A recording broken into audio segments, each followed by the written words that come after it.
green to North Carolina's pines. They walked those miles with hope still in their minds. With every step, the pain was hard to bear.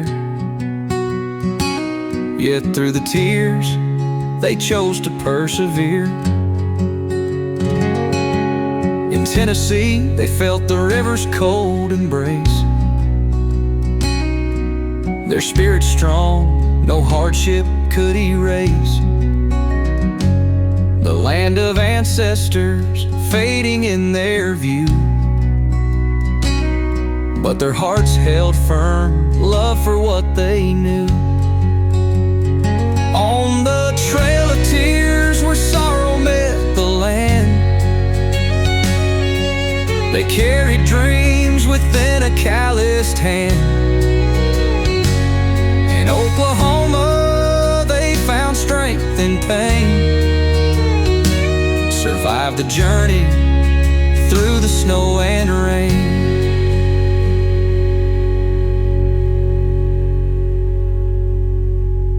Well, good morning, everyone. Good morning.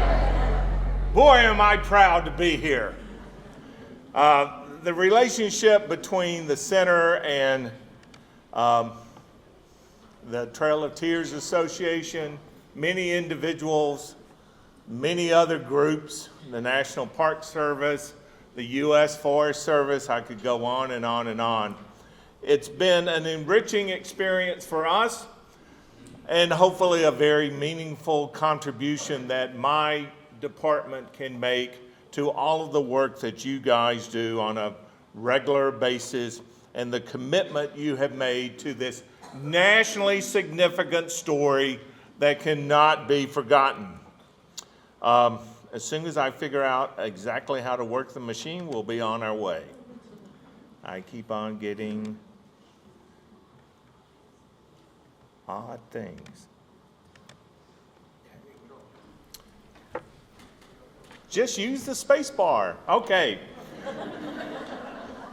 My connection with all of this work began in 1987 with the nomination of the Houston House, which is on the outskirts of Woodbury, Tennessee, but right on the northern route.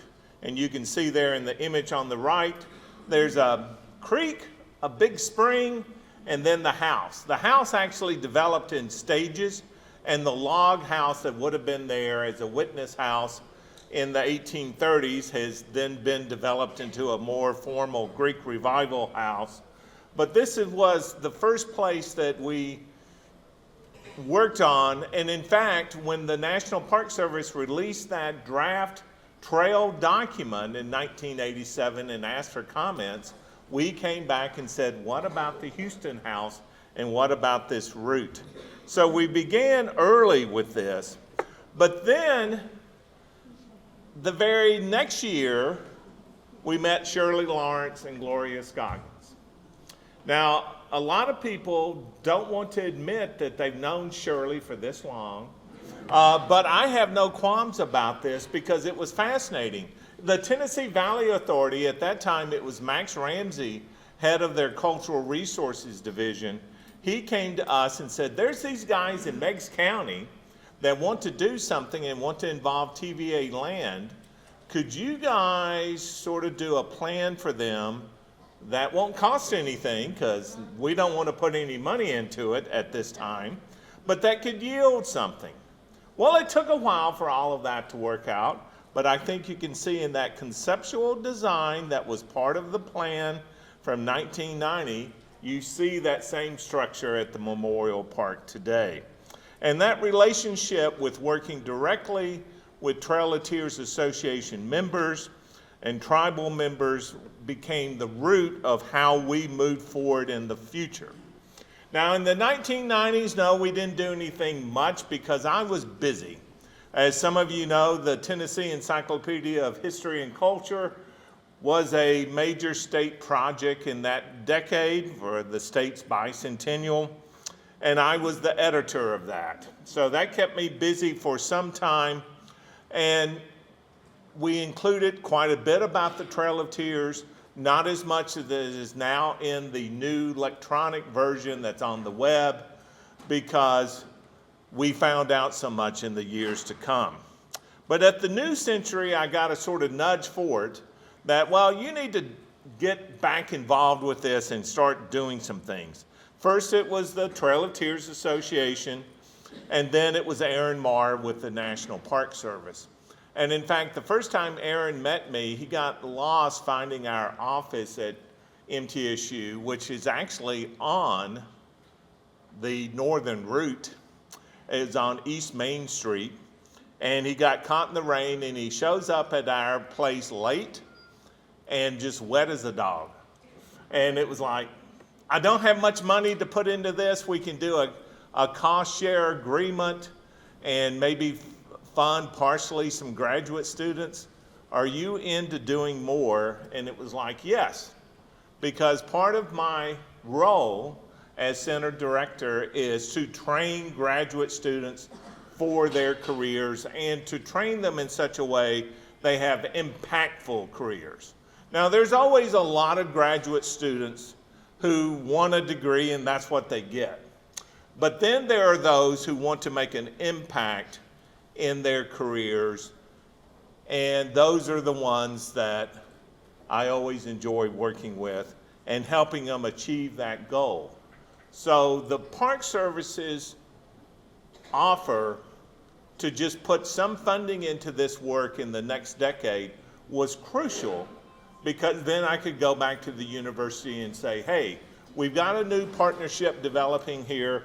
This can be something of benefit to our students, benefit to the Trail of Tears Association, benefit to the national story of the Trail of Tears.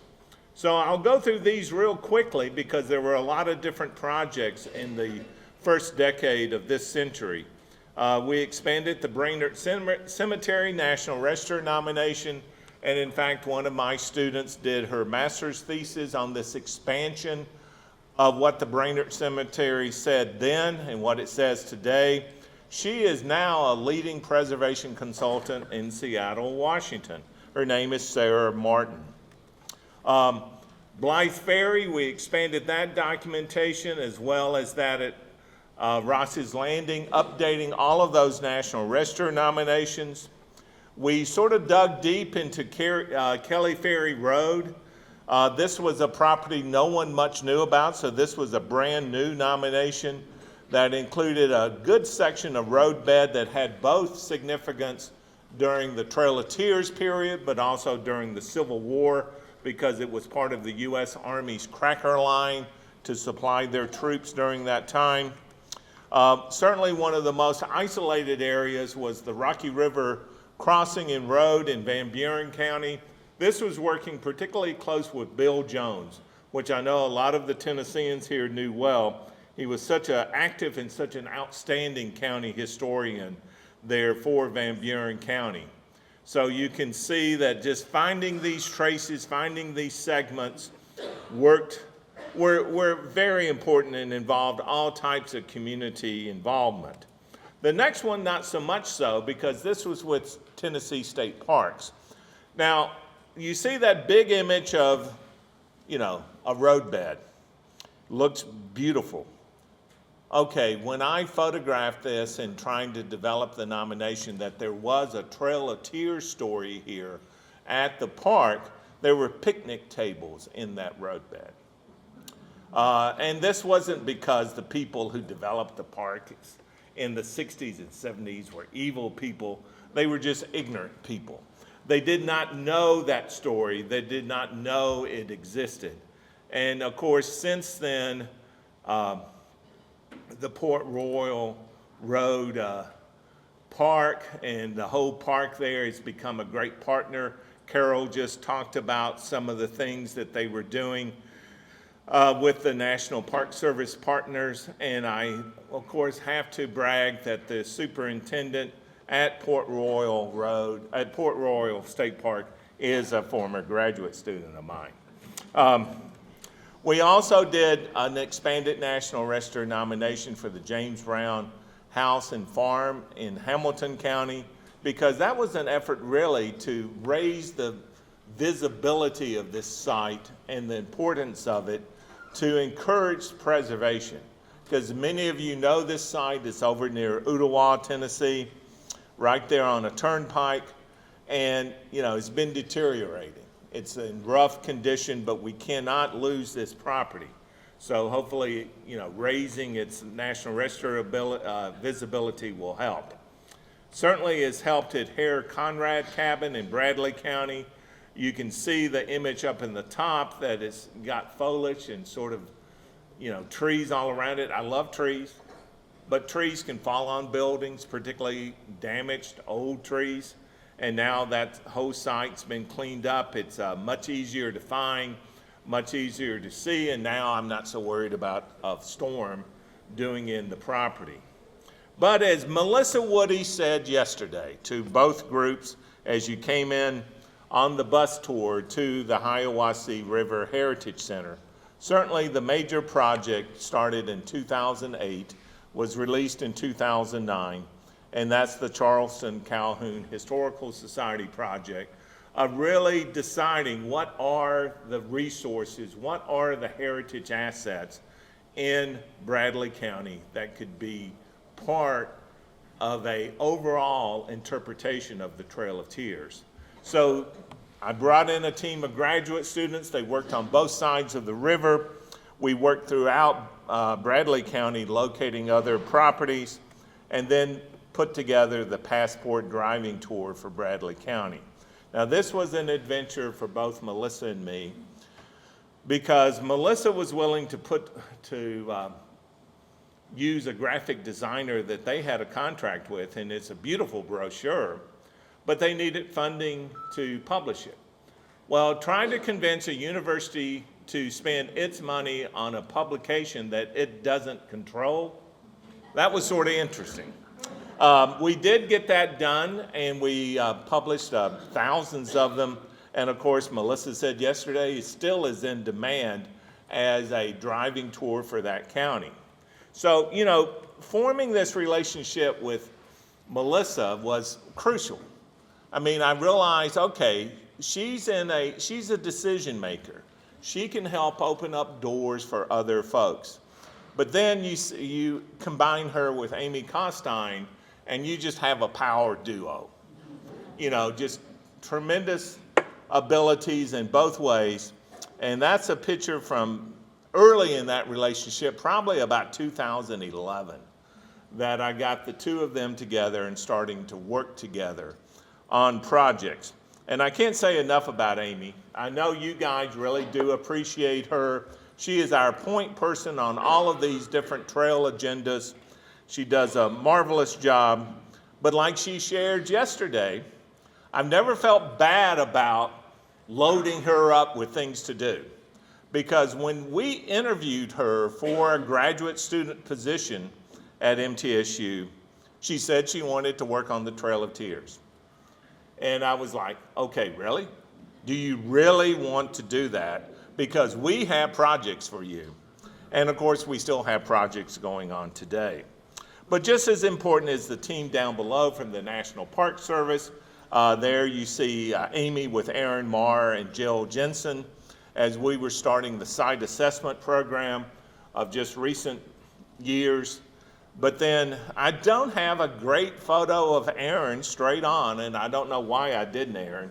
But there's Aaron talking to a group, and Aaron Medley at Red Clay State Park was an unbelievable partner on all of this and pushing me to think bigger, and I need help. Well, the mentoring that she gave Danielle Shelton in doing the dissertation on red clay, because I remember telling Danielle, this can be the project that defines your career, and Dr. Shelton, I think it sort of has, at least for the first part of your career, really opened up relationships and understandings, and she did a splendid job in that. But Aaron was key to that. Aaron put up with us, and sometimes putting up with the center is a difficult proposition. So you move on to really what I think is our most important agenda, and you got to see this yesterday, and that's Fort Cass. because just like the folks there in Bradley County and McMinn County, it always really appalled me that here you had a place of national significance and nothing was on the ground to explain that, nothing whatsoever. So we started urging, let's build a heritage center. And there's the original building, guys. You can see it was a bank building.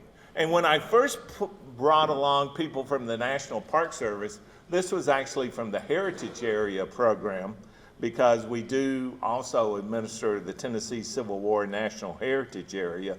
And part of that room, as you know today, is used for Civil War interpretation. They were just like, you're nuts.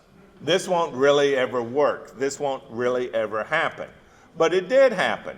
And here we have the opening of the Hiawassee River Heritage Center when it was just one room, one display case, and 6 panels.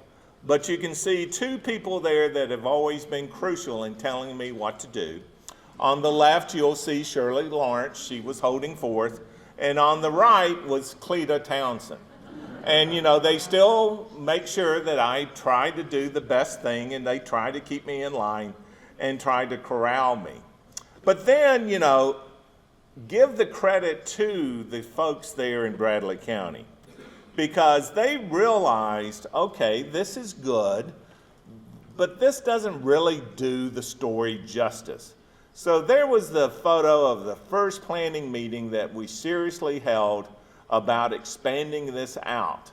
And there's Melissa, Amy, and Darlene Goins standing in the doorway with her arms crossed like, these folks are nuts. You know, there's no way we're going to raise the money and do this and expand this. But lo and behold, it was built.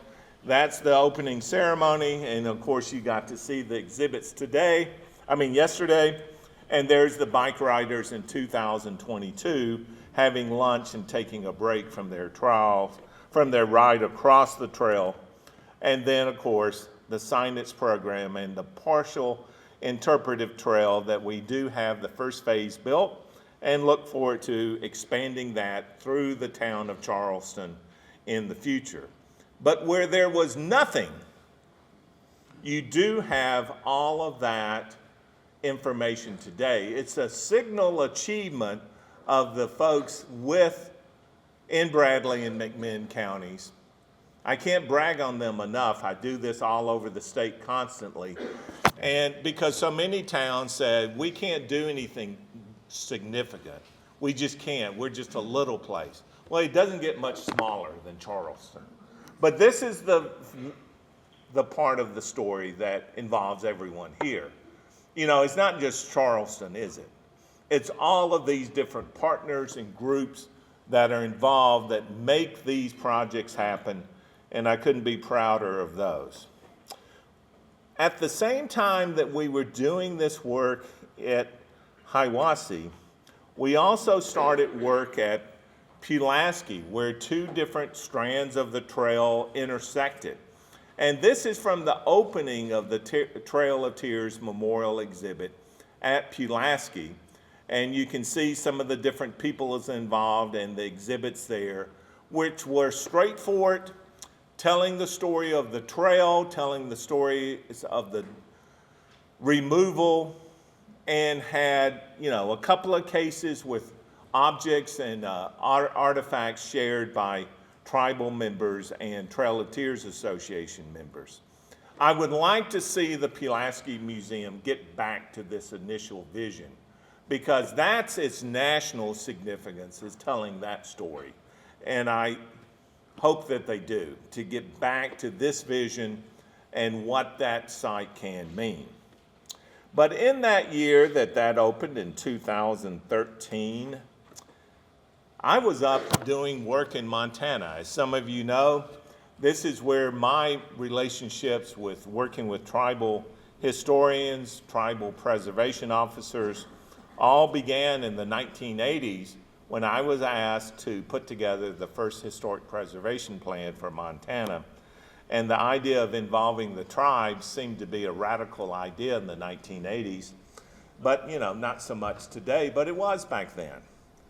And I was up there doing the second generation of that tour when I get this phone call from Aaron Marr and Mike Taylor. And I told them I had to get off of this point and get down into town so I could actually hear what they were telling me. So I think this is always sort of ironic. They were in Santa Fe, I was up in the mountains of Montana, and we had this important phone call that led to a renewed relationship with the National Park Service and a great expansion of our efforts along the trail in the years afterwards. So we had several major National Park Service supported projects, survey of extant buildings and structures, the witness buildings along the removal routes as we call them, and I show you the Van House in Georgia, the Bollinger Mill in Missouri, then just some of the wonderful extant roads that you have, the Tatum House in Andrews, North Carolina, Berry's Ferry in Kentucky, another important crossing point that sometimes gets forgotten, the water routes in Arkansas, and then ending up, of course, at Tahlequah, where we wanted to really understand these resources, give some guidance on their condition and what could happen later. Well, then that survey led into additional funded studies of specific sites in Alabama, Kentucky, and Missouri. The Corton-Layton route, which is part of the story always forgotten, that actually some detachments took a train for part of their journey, which every time I tell people that, they say, no way, there weren't railroads in the South in the 1830s. Au contraire, there certainly was. The Krigler Log Crib in Kentucky was another great extant site that we explored. The Georgia Dare home, also known as Rockdale Plantation in Georgia, was a very important site because it got at the physical remnants of slavery with these Cherokee sites. The photo in the bottom is a kitchen, but also a slave quarters that was still extant, a very important building and a very important story. We worked into Illinois with the Wayside Store, which is a barn that looks like any other sort of barn in the Midwest until you dive into the inside and you find the store within the barn. And then into Missouri with the Snelson Brinker House, which had been one of the early commemorative structures built along the trail in Missouri. And, it needed to be updated, needed to be sort of talked about how to move forward with this site. And I'm so glad that we did get a chance to document this and record it and have all of that information there, because as too many of you know, this is what then happened. Vandals burned it. Now, this can happen to all types of historic properties of Americans who don't fit that narrative that everyone wants to believe in, that everything was hunky-dory and we were all one big happy family. We started a major work with the African American community throughout the South after church burnings in the 1990s. This is, to me, a similar type of act of deliberate vandalism to try to erase these stories from the landscape.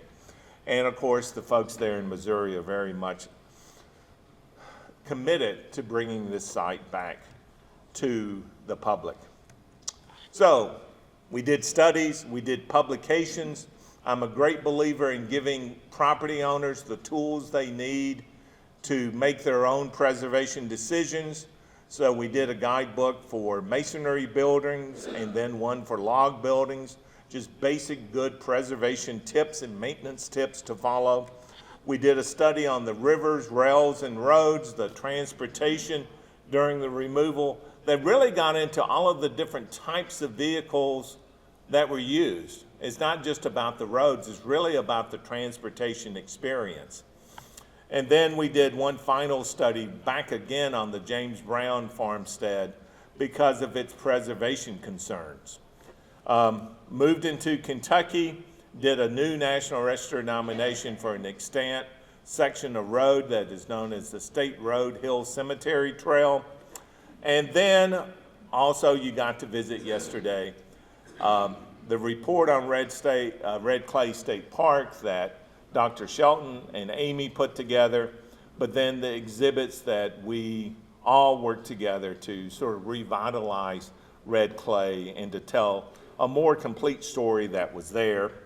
Close by, we have recently nominated to the National Register a trail segment in Georgetown, and this was close to Representative Greg Vital, who you heard from earlier in the conference. And then something that Amy and I worked on and I took great pride in because I learned so much, the Missouri Interpretive Plan. And you can see me photographing Amy, photographing other people. This was important, I think, for us to understand just how deep that history was in Missouri, and also for folks there in Missouri to have some, signposts to move forward with. We've been working with the National Park Service most recently with the testing out the high priority sites assessment that the Park Service has developed for Trail of Tears sites. And we've tested that in Tennessee and Kentucky. But then I'm also very proud of what we did with the Cherokee Removal Museum at Blythe Ferry.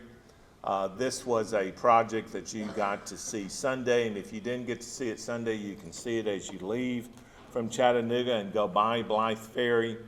Nancy Williams asked me to consider this before I retire, that could you do this before you retire, because I do like to put together exhibit cases, as Nancy and Cleta Townsend found out that day. I spent hours putting together those cases, but I think it's important to have the objects there displayed in such a way that people can really get into them and understand them better and make good decisions about what they want to know about and how this Cherokee Removal Museum can grow. To me, this is just the first phase of what that museum can be with future funding and future development. So we're not done there yet. And in fact, that's sort of my closing comment. We're not done at all. Everyone in Tennessee has been focused on this news that I do plan to retire in the summer of 2026. I will point out to this group that's about 2 years away, so we have plenty of time. And I still have plenty of people telling me what to do. It could be Troy, it could be Melissa and Amy. But what's next? Our commitment to this story is unshakable. To me, it's a fundamental program of the Center for Historic Preservation. We pride ourselves on focusing in our resources and energy on nationally significant stories told in local communities. It's not working with the big boys. It's helping small towns, small communities, marginalized groups tell their own version of these big stories. And to me, that's what's been crucial on talking about the Cherokee removal. We could have put all of our energies into the new state museum in Nashville and been done with it. Like, well, we did that there. Well, that doesn't really do you a whole lot of good. I mean, I think this new state museum is great, but places like Hiwassee, places like the sign system, the Cherokee Memorial Park, Red Clay, these are very important sites where people can really physically touch that place and understand maybe the story a bit, but have their curiosity raised that they ask more. And the other thing I will say, that all of you partners with us over these years should always remember the impact you have had on the profession of historic preservation and public history. Because through all of these projects came dozens of Center for Historic Preservation graduate assistants. There are some amongst us today learning, gaining connections, starting to understand how to engage with these projects. But you have people like Amy, you have people like Dr. Shelton, who are going to be folks you work with for years. They're both former students of mine. There's just a whole network of folks out there that you guys have launched in their careers by inviting them in and letting them become part of your efforts and your stories. So I stand here today thankful to you for what you have done for my students and their careers. That's always the most meaningful part of all of this for me.